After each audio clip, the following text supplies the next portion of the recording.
Cool. Well, thank you for being here, Grace. We're continuing part two of our conversation about PM internships. And here specifically, we're going to be talking about the technical aspect of PM internships, right? And I wanted to get some insight from you, both working on technical products as an intern, and then also not having a technical background yourself, but still being able to work really productively with those teams. So I wanted to get some advice from you. And so to start it off, right, from one of your essays that you posted, you mentioned that one of your PM mentors over your internship mentioned that they work with a strong engineering lead to help balance out that team, right? Even though they themselves were also non-technical. And so I wanted to ask you, what are the keys to working well with engineers on your team, right? What techniques did you use to ensure that your team has a good balance of both technical and product direction? Yeah, for sure. So when you're just starting out in product management, either as a PM intern or a new grad PM, and you're from a non-technical background, you don't have like a STEM degree or, experience in like software engineering, it can be very intimidating. So I think firstly, you got to address what feelings and emotions you're experiencing and kind of find ways to cope with those emotions and process them in a healthy way. Otherwise, that imposter syndrome can kind of like overwhelm you. So firstly, like look within yourself and kind of process those emotions. And then afterwards, really making sure that within your team or even someone outside your team who is technical can support you and be your mentor, be your guide, someone that you can lean on when there are days where you're feeling like there's so many technical concepts and concepts that are being thrown at you that are so foreign. Someone that you can just go to have a conversation about those concepts, but also be your ally, be your advocate. I think that's very important. And then, of course, with your engineering counterparts on your team, making sure that whenever you're in a conversation with them, whether it be over Slack or over a Google Meet call, ensuring that that communication is as effective as it possibly can be. When your engineers are speaking, actively listening to them and making sure that while you're listening to them, you're jotting down any questions that you have while they're speaking. Like, for example, one of them could say, 3 acronyms, and you're like, okay, you write down the 3 acronyms, and then either later on during the meeting or after the meeting, ask them, hey, like, what do these acronyms stand for? Or if your company has like an internal glossary, like look up in that glossary what those acronyms stand for. And also, when you're listening to them speak to you, regurgitating what they've said, say, okay, so what I'm hearing you saying is, and then you kind of like say what they've just said in more layman's terms, so that you can really make sure you're clarifying misunderstandings as soon as possible, especially because as a product manager, you're at the center of this whole product journey, right? And you're someone who's taking what the engineers have told you and translating that for your people in design, for your people in sales, for your people in marketing. And if you've mistranslated what your engineers have told you, then that'll be really bad for your entire team that is working on the product. So making sure that that communication is as effective and efficient as possible. Efficient being, okay, we're chatting over Slack and there's clearly a lot of misunderstanding between you and your engineer, hopping on a call instead of waiting it out and saying, oh, like, we don't need a call, like, it'll be fine. So those are some of the things that have helped me and have helped people that I've worked with. That's really great. And I really love that tip of active listening, right? Taking notes, whether it's by hand or just on a document, whatever you do, taking notes really forces you to confront what was clear and understood and what wasn't, right? Maybe you don't have to address it in the moment, but at least you have it on record and you can, like you said, go back, look up those concepts or have a second conversation about them. But if you don't ever write anything down, you can kind of just convince yourself in your head, oh yeah, that was fine. I didn't need to know those, or you forget about them, right? And really actively participating in that conversation in that way, almost like at school in a way, really just forces you to have that discipline around it. Right. And can I add one more thing that I just thought about? Yeah. Okay. So in this virtual age of work, right? It's very easy to get overwhelmed when an engineer is kind of walking you through, for example, like the back end infrastructure of a product. So having them screen share a diagram, right? Either screen sharing a diagram or like drawing out and visually depicting, asking them to visually depict what they're saying, because sometimes that can also help them slow down the pace of them talking if they're like a really fast talker. I actually found that to be really helpful in my last internship. Like we had a lot of lucid chart diagrams, and thank goodness for those because I'm a very visual person. So assessing your work style, your preferred way of learning is important, and communicating that with your team, especially if you're someone non-technical working with technical individuals. That's a great tip. That's a fantastic tip. And I love that you shared that. Yeah. Cool. So kind of focusing in on kind of the same topic there, right? I want to pull out a quote from one of your essays, and it's, being a primarily non-technical student, working with technical products and stakeholders was intimidating, but I overcame a lot of the imposter syndrome by treating every day as a day to learn something new. I love this advice. I love this attitude. But one thing I wanted to ask you was if you could give an example of specifically when you did this, right? It seems like you're alluding to, sometimes you'll get discouraged. Sometimes you'll feel as if like, I'm never going to climb out of this hole. And yet somehow you have to treat every day as an opportunity, as a positive opportunity. And that can be hard to do, if everything feels like an uphill battle. So could you share with us an example of a time where you were feeling discouraged or you were feeling deflated about a certain task or a certain concept, and yet you were able to, turn that into a positive, an overall positive outcome? Yeah, for sure. So when I was at Salesforce this past summer, at the beginning of my internship, I was, getting onboarded, meeting my team, kind of trying to understand what my team was working on. And my goodness, like a lot of those initial conversations went over my head. Like we had like weekly team calls, right? And the team members would be giving like status updates, and we would go over some like KPIs. And I would just be so overwhelmed because we used a lot of technical acronyms. We had a lot of kind of roadblocks that I didn't understand, like what was causing those roadblocks, how could those roadblocks be addressed? And for a while, I just felt like, goodness, like, do I deserve to be here? Did my manager make a mistake in hiring me? I really believed that. And so I went to my manager and I actually asked him if he could tell me why he hired me. And that was probably a bold move and a bold question, but he actually responded and he said, Grace, there were two characteristics that I saw in you during the interview that made you stand out to me as a good fit for this role. Firstly was humility, making sure that, like, he really wanted to make sure that he was bringing a candidate who was someone that,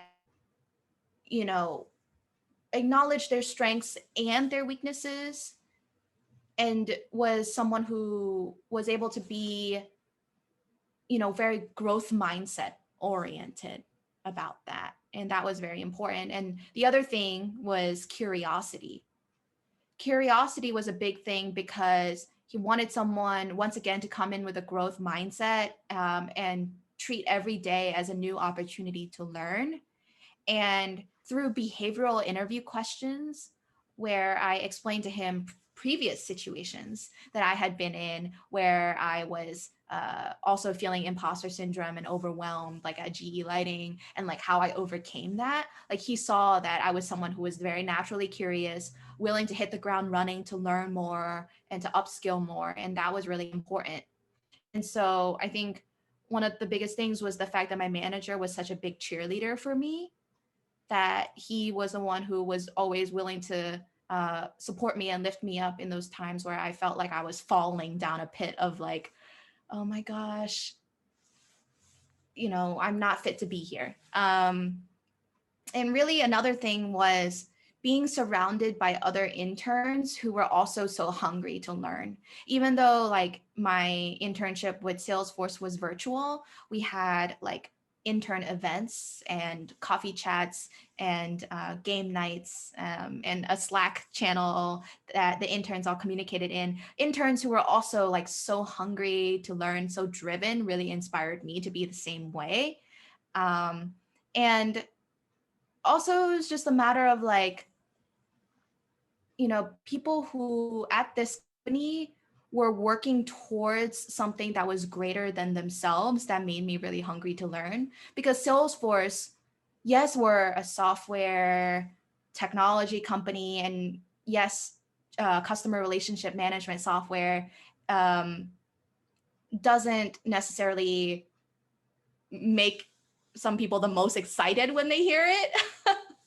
But we are, in a way, changing the world by providing a technology to, big multinational companies, but also nonprofits that are doing really good work in this world, to connect with their customers better, and acknowledging at the end of the day, like the why. Like, why am I here at Salesforce? Why am I working on these projects? And like the greater vision and the greater purpose of this company like kept me learning, kept me growing day to day. So I think that was really important as well. That's a brilliant articulation of it. And I think the way you set it up, right? It's almost like this stack of inspiration, right? Like the company as a whole, this kind of cohort of people, the cohort of interns who you said, are also incredibly driven, and then kind of in the same position, right? You're able to empathize with them. And then finally your manager, who kind of is like the most concentrated instance of this notion of, hey, you're here for a reason. We know you can do this, and sort of that inspiration to all through the stack to try to keep going, and knowing that you have it in you to kind of dig out of this hole, for instance. Yeah, exactly. It's a very great analogy, and when you're working towards something, it's almost always going to be difficult and filled with challenges.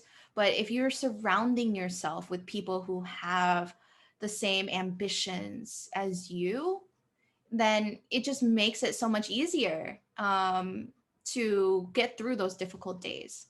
So I know that not everyone can be in that type of environment right off the bat after graduating, or even years down the line. It might take a long time to find the type of people that you enjoy working with, or the type of environment you enjoy working in. But I also believe that life is too short to just settle for a working environment that does not make you feel inspired. So I think it's important to like continually seek that in your career. Yep. And a quick shout out, since you're not going to say it, Product Buds, which is the group that you founded, is an amazing place for this, right? It's a whole bunch of aspiring product managers, current product managers, who are all learning and sharing with each other. And it's a fantastic community, and it is everything that Grace has just described. So go check that out. Thank you. Yeah. So the last question here, and I'm going to, again, pulling from your wonderful essays, you mentioned that your Salesforce project was revamping one of the incident management tools used by hundreds of site reliability engineers across multiple Salesforce clouds, right? This means that the users of the product that you were managing were technical. They're engineers within the company itself. Most of us, when we think about product management, we default to thinking about users as like users of an app or users of a website, generally consumer-facing things, but that's obviously not the case for you, right? It's a highly technical product. And so I wanted to ask, how did you learn to interface with those, your users, who in this case are engineers, technical engineers? How did you learn to interface with them and internalize their problems, as if it was like a first-party concept within yourself, rather than just acting like a middleman and kind of passing notes back and forth between different parties, for instance? Yeah, I mean, the truth is, as an entry level PM, a PM intern or a new grad PM, there's going to be time, quite a lot of time, where you are the middleman, right? You're the middleman, middlewoman between your users of your product and the product facing teams that are going to be working on continually improving the product. You're kind of just like delivering feedback and then, delivering features and delivering feedback and delivering features. And you know what? There is nothing wrong with being the middleman when you're still ramping up in your understanding of the product. Because guess what? As you are the middleman and you're delivering the feedback and you're delivering the features and you do that over and over and over again, you're learning. You're learning more about your users and your engineers and your technology and your constraints and your limitations about what you're delivering, right? Like that is time that is not wasted. Yes, it can feel kind of mundane initially because you're like, oh man, like, am I actually delivering value in this role as a product manager, right? I don't feel like a manager, I feel like a mailman. But as you gain more experience and work in product management for longer, and you have a deeper understanding of everything that you're working with, you are able to dig deeper into what the role truly is supposed to be, meaning that you're able to, stand in the shoes of your users and advocate for your users, even when your users are not necessarily there, or when your users have so much feedback and you kind of have to be the person that's like filtering and prioritizing that feedback and delivering it in a way that ensures that what features you're working on are going to actually meet the business's objectives. And other things like kind of conflict resolution between different product facing teams. That people management thing comes as you go higher in product management to like, senior product manager or director of product management. You're not going to get that right off the bat. But I think it's important to acknowledge that there are going to be phases in your management journey, and to kind of appreciate each of those phases for what it is, instead of kind of saying to yourself, okay, like, I have no reason to be here.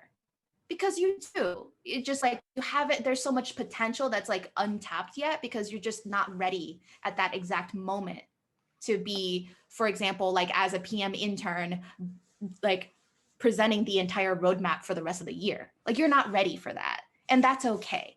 And I think that's something that I wish that I knew when I was starting off. That's a really great perspective. And I think throughout this conversation, you've done a great job at bringing in kind of a larger perspective over kind of a PM career rather than just a PM internship, and acknowledging that the internship is just the beginning part of that career.